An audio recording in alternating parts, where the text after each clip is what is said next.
அடுத்து 10வதாக வாரம் 1, 2 நாட்கள் அகத்திக்கீரையை உணவில் சேர்த்து வந்தாலும், தினசரி ஒரு துண்டு பப்பாளி பழம் சாப்பிட்டாலும் முகம் வசீகரம் அடைந்து பருத்தொல்லைகளிலிருந்து பாதுகாப்பு கிடைக்கும். அகத்திக்கீரை. எங்க நிறைய பேர் கீரை வாங்குறோம். கீரை வாங்குறோம். வாங்கி அகத்திக்கீரையை மாட்டுக்கு கொடுக்குறோம். எல்லாம் பண்றோம். ரைட்டு. பாருங்க மாடு ஹெல்த்தியா இருக்கு. அதே மாதிரி நம்மளும் வந்து அதை வந்து உணவுல சேர்த்துக்கோங்கன்னு சொல்றாங்க. அதனால அகத்திக்கீரையை உணவுல சேர்த்துக்கோங்க. பப்பாளியும் அப்பப்போ சாலட் மாதிரி அங்கங்க விற்கிறாங்க பாருங்க. வாங்கி சாப்பிடுங்க பப்பாளியை.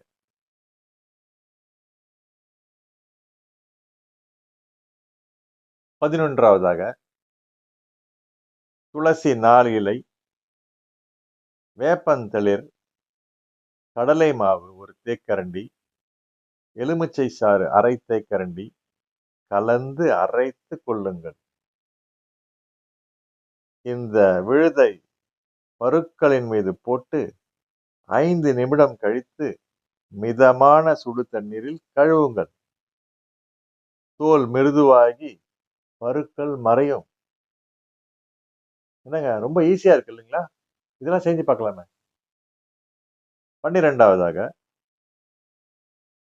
நாட்டுக்கோழி முட்டையின் வெள்ளை கருவுடன் நல்லெண்ணெய் சேர்த்து பருக்கள் மீது தடவலாம். நாட்டுக்கோழி முட்டை. நாட்டுக்கோழி முட்டையை அதாவது சில பேர் வந்து வெள்ளை முட்டையை கலர் போட்டு நாட்டுக்கோழின்னு விற்பாங்க. நீங்க நாட்டுக்கோழி முட்டை எங்க கிடைக்குதுன்னு பார்த்து அதை தான் வந்து நீங்க வாங்கணும். சரிங்களா? கிராமத்துலலாம் இதெல்லாம் ரொம்ப ஈஸியா கிடைக்கும். ஆனா கிராமத்துலலாம் பார்த்தீங்கன்னா, நானும் நிறைய கிராமம் போவேன். ஆதி காலத்துல எல்லாரும் எல்லாம் யூஸ் பண்ணிருந்தாங்க. இப்ப கிராமத்துல போனா கீழநெல்லி மலையுது, அந்த பக்கம் பார்த்தீங்கன்னா கற்பூரவள்ளி இருக்கு, அருகம்புல் இருக்கு, எது இருக்கு அது இருக்கு. ஆனா எதையுமே பயன்படுத்த மாட்றாங்க. பக்கத்திலேயே இருக்குது, பயன்படுத்த மாட்றாங்க. வெறும் மருத்துவர்கிட்ட தான். மருத்துவர்கிட்ட போலாம். ஆனா மருத்துவர்கள் தான். நம்மளால முடியலன்னு சொல்லிட்டு அங்க போறோம். ஆனா இதெல்லாம் வந்து அன்றாடம் நம்ம வீட்டுக்கிட்டயே இருக்கு. பப்பாளி மரம் அப்படியே வளர்ந்து இருக்கும். பப்பாளி எடுத்து சாப்பிட மாட்டாங்க. ஏன்னா எல்லாம் பக்கத்திலேயே கிடைக்கும்போது அது மேல ஒரு விருப்பம் இல்லாம போயிடுது. அதுதான். சோ இந்த குறிப்பை பார்க்கும்போது எல்லாம் பண்ணுவாங்க இல்லையா?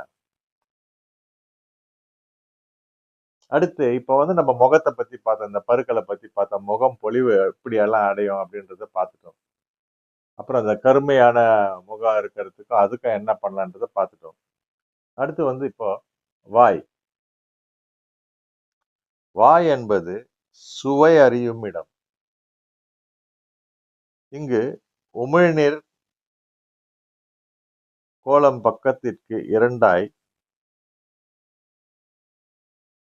நாவினடியிலும்